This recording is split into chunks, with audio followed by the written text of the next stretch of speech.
లేక ప్రసూనాంబ అంటే మన ఇంట్లో ఉన్న పూరీనా? అర్థమైందిగా. ఏదో ఒక విధంగా మీనాక్షిని గీత దాటేలా చేయకపోతే నన్ను చంపేస్తాను బెదిరించాడేవాడు.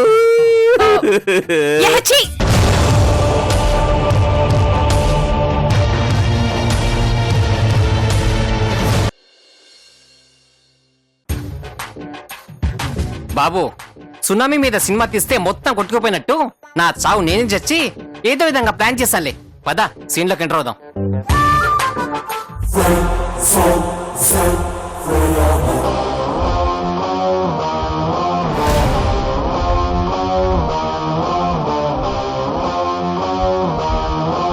బాబాయ్ అన్న భయం గాని గౌరవం గాని లేకుండా పెద్ద కత్తులు రక్తాయిలా పెద్ద పెద్ద కత్తులు పట్టుకుని తిరుగుతావా?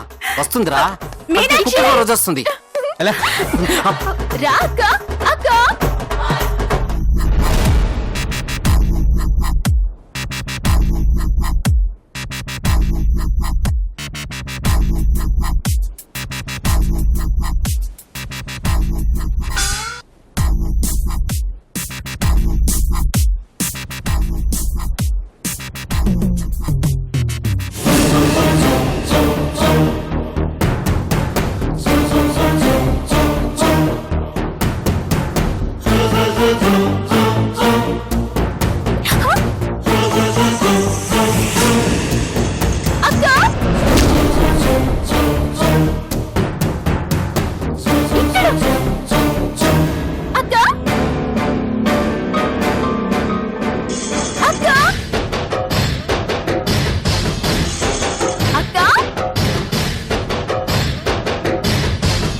నేను దొరికిపోవడం కాదు, నువ్వు దొరికిపోయావు. అర్థం కాలేదా?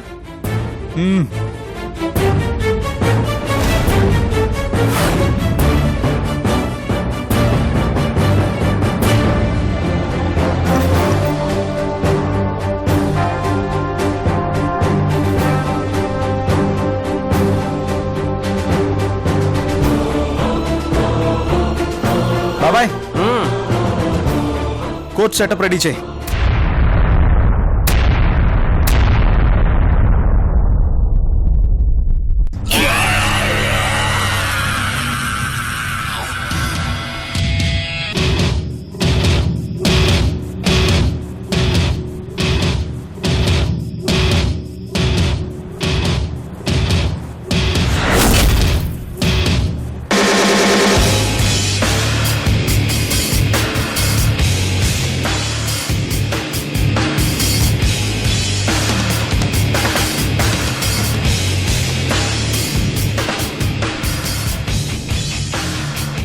ఈ రోజు నేను ధర్మపీఠం దద్దరిల్లింది అన్న రేంజ్లో ఒక సంచలనాత్మకమైన, ఒక విప్లవాత్మకమైన, ఒక చారిత్రాత్మకమైన తీర్పునివ్వబోతున్నాను. ఇది సామాన్యమైన తీర్పు కాదు, సాంఘికమైన తీర్పా?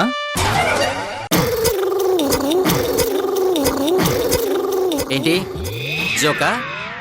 బాబు బంగారం, ఈ తీర్పు మామూలుగా ఉండదు. మరి ఆ రోజుల్లో బొబ్బులిపులి సినిమాలో కోర్టు సీను ఎలాగైతే చరిత్రలో నిలిచిపోయిందో, మరి అలాగే ఈ కోర్టు సీన్ కూడా అలా చరిత్రలో నిలిచిపోతుందన్నమాట. ఒక్క ముక్కలో చెప్పాలంటే హిస్టరీ రిపీట్స్.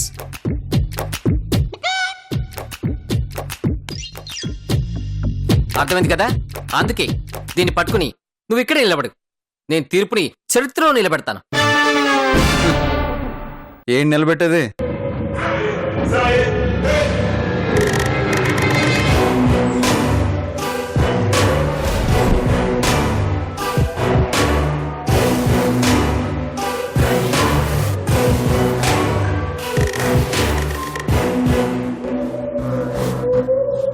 ఈ సీన్లో నేనే జడ్జిని.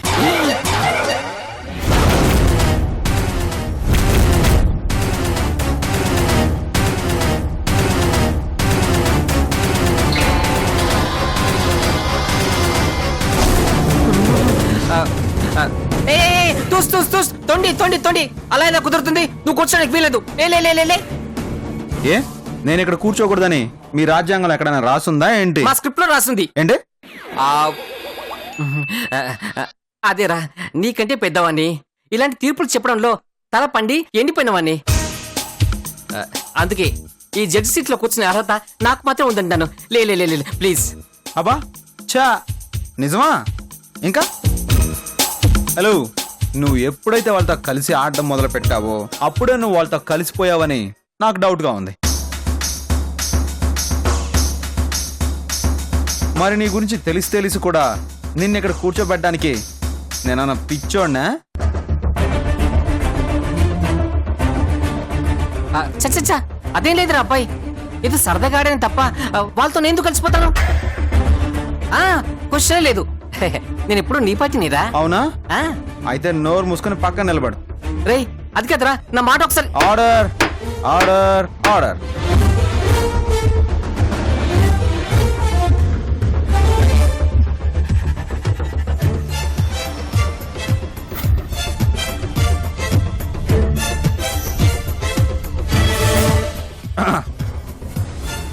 ముద్దాయిని ప్రవేశపెట్టండి.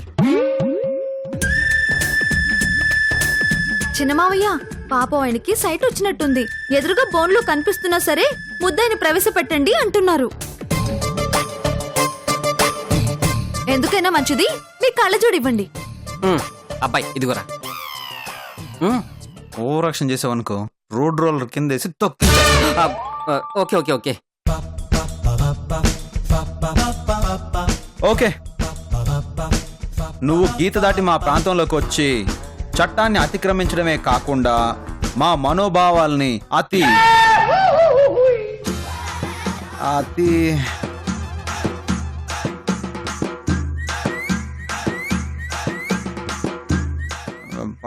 ఏంటి బాబాయ్, దాని తర్వాత పదం ఏంటి? అతి మంచితనంతో. అబ్బా, గుర్తొచ్చింది. అతి దారుణమైన, అతి అమానుషంగా అవమానించినందుకు విభజన చట్టం 830 ప్రకారం. జడ్జి గారు, మా అమ్మాయి అసలే అమాయకురాలండి. కళ్ళ గంతలుండడం వల్ల కనపడ కట్టొచ్చిందే తప్ప కావాలని కాదండి. అందుకే ఇందులో మా అమ్మాయి తప్పేం లేదు కాబట్టి కొంచెం కరుణించి చిన్న శిక్ష వేయండి ప్లీజ్. అవును జడ్జి గారు, మా అక్క చాలా మంచిది. అసలు ఇందులో మా అక్క తప్పేం లేదు. అందుకే చాలా చిన్న శిక్ష వేయండి ప్లీజ్. ప్లీజ్ జడ్జి గారు. Order order. నేను కూడా తొక్క మీద కాలేసి అనుకోకుండానే వచ్చాను. మరి అప్పుడు తెలిసి చేసినా తెలియక చేసినా తప్పు తప్పే అని తొక్కలో రూల్స్ అన్ని మాట్లాడారు కదా. మరి ఇప్పుడేంటి మంచితనం క్షమాభిక్ష అని భారీ సెంటిమెంట్ డైలాగులు చెప్తున్నారు? ఏ ఈ మాటలు అప్పుడు గుర్తు రాలేదా?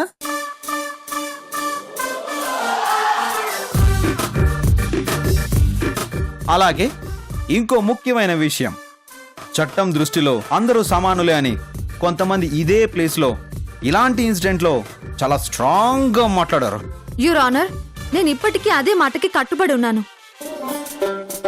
మీరే శిక్ష వేసినా భరించడానికి రెడీగా ఉన్నాను. అయ్యో అక్క, నేను కూడా రెడీగానే ఉన్నాను శిక్ష వేయడానికి.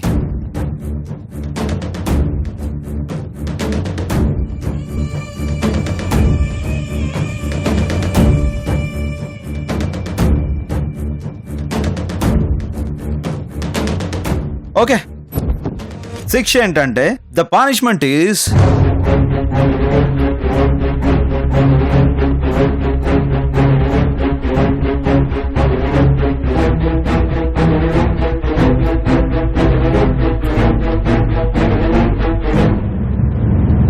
ఏంటబ్బా ఇది? ఏ శిక్ష వేళ ఒక్కటి కూడా గుర్తుకు రావడం లేదు. ఈ ఆడాలకి కాఫీ కప్పులు చేతిలో పెట్టడాలు, అన్నం తినిపించడం లాంటి తొక్కలో ఐడియాలు తెగ వస్తుంటాయి కదా. మరి నాకేంటి ఒక్కటి కూడా రావట్లేదు? దానికి కొంచెం అనుభవం కావాలబ్బా. చైర్లో కూర్చుంటే ఈజీ కాదు పెదరాయిలా తీర్పు చెప్పడం అంటే. అర్థమైందా?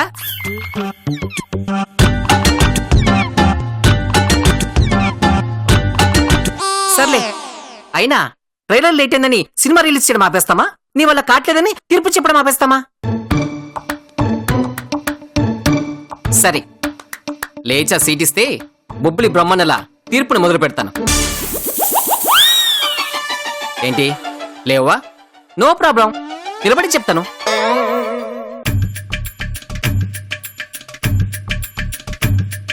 పూర్వాపరాలు పరిశీలించిన మీదట వాదోపవాదాలు విన్న పిమ్మట ముద్దాయి మాణిక్యానికి మరణశిక్ష విధించడం అయినది.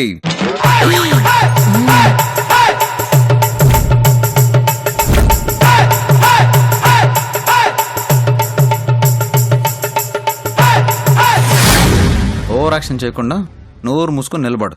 యువర్ ఆనర్, అయితే తీర్పు చెప్పండి, లేదంటే వాయిదా వేయండి. అంతేగాని ఇలా నిలబెట్టడం ఏంటండి? ఇదే పెద్ద పనిష్మెంట్ లా ఉంది.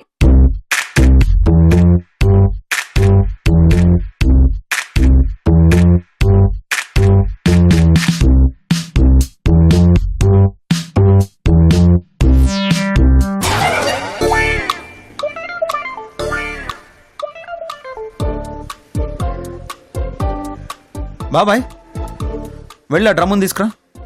ఎందుకు బాబు? శివమన్లా డ్రమ్స్ వాయిస్తావా ఏంటి? గతవ కౌంటర్ లేసావనుకో నీ వీపును వాయిస్తాను. వెళ్ళి తీసుకురాబా.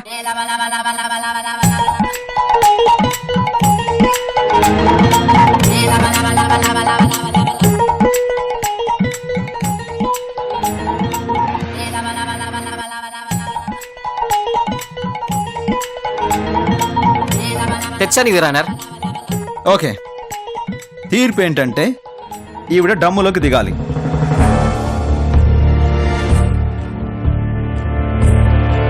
తర్వాత మూత పెట్టేస్తాం. 2 నిమిషాల పాటు ఇందులోనే ఉండాలి. ఇదే నీకు వేసే శిక్ష.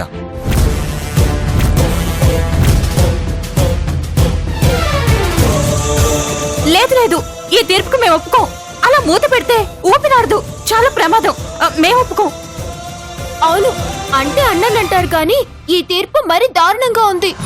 అవునరా అబ్బాయి, శిక్ష అంటే ఏదో సరదాగా ఉండాలి కానీ మరింత సీరియస్ గా ఉండకూడదురా.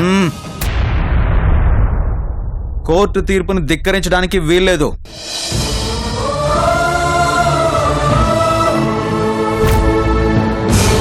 లేకపోతే అన్నం తినిపించమని మాకు తొక్కలో శిక్ష వేస్తారా? దానికి రివెంజ్గా ఈ శిక్ష అమలు కావాల్సిందే. ఊపిరి ఆడక కాసేపు గిలగిలా కొట్టుకోవాల్సిందే.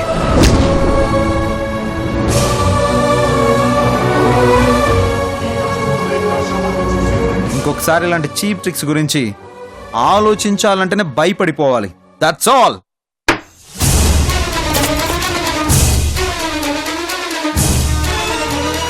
అలాగేనండి, మీ తీర్పుని గౌరవిస్తున్నాను. మీ శిక్షకి నేను ఒప్పుకుంటున్నాను. మీనాక్షి, ఏంటిది అర్థం లేకుండా? చిన్నత్త, న్యాయం అందరికీ ఒకటేనని ఆయన ఈ గీత గీసిన రోజే ప్రమాణం చేశాం. మరి ఈరోజు మాట తప్పితే ఆయన ప్రమాణానికి విలువే ఉంటుంది చెప్పండి? అది కాదక్కా. పూర్ణిమ, 2 నిమిషాలకేం ప్రాణం పోదులే గాని ఇక ఈ విషయం గురించి టెన్షన్ పడకండి. అక్కా, యువర్ ఆనర్, ఇక మీరు మీ శిక్షని అమలు చేయొచ్చు. సరే, నువ్వు వచ్చి డ్రమ్లోకి దిగు. హలో సార్, ఏంటి దిగేది? ఇదేమైనా లిఫ్టా? ఎక్కడానికి దిగడానికి? ఎవరైనా కూర్చోబెడితే నేను కూర్చుంటాను.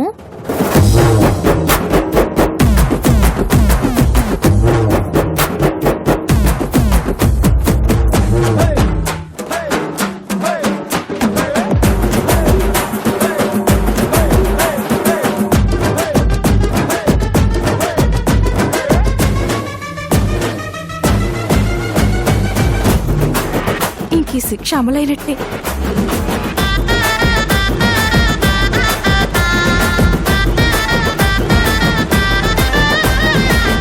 బాబాయ్. ఓకేరా అబ్బాయి, అలాగే నువ్వు దింపు, నేను చంపు.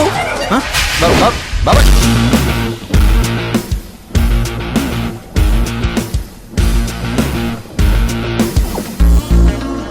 దేని ఆ, శిక్ష వేసింది నువ్వు మధ్యలో మాకెందుకు బాబు ఆ, రా పూరి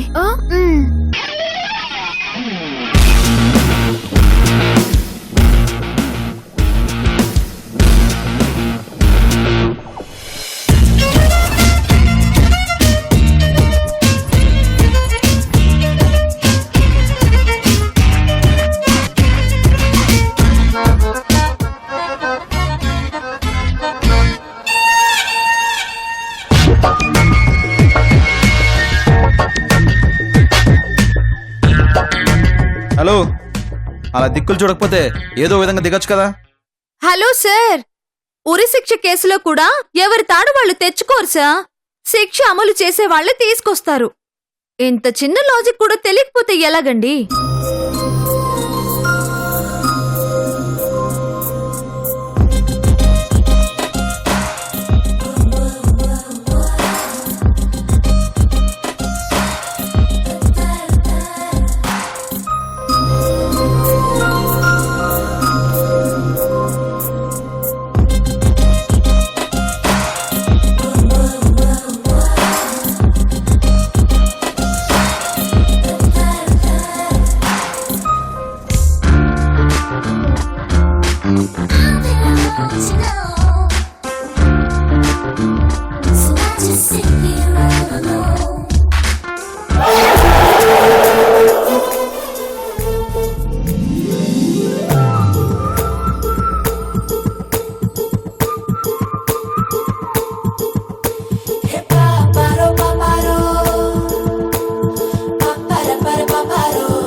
మీద కోతి పిల్లల బాగానే చూస్తున్నావు గాని లోపల కళ్ళు.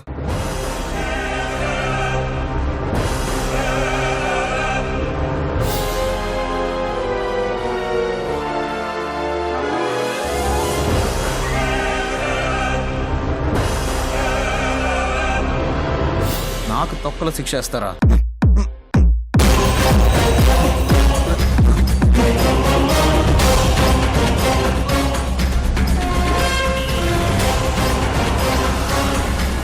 o'clock 11:02కు నువ్వు బయటికి రావాలి.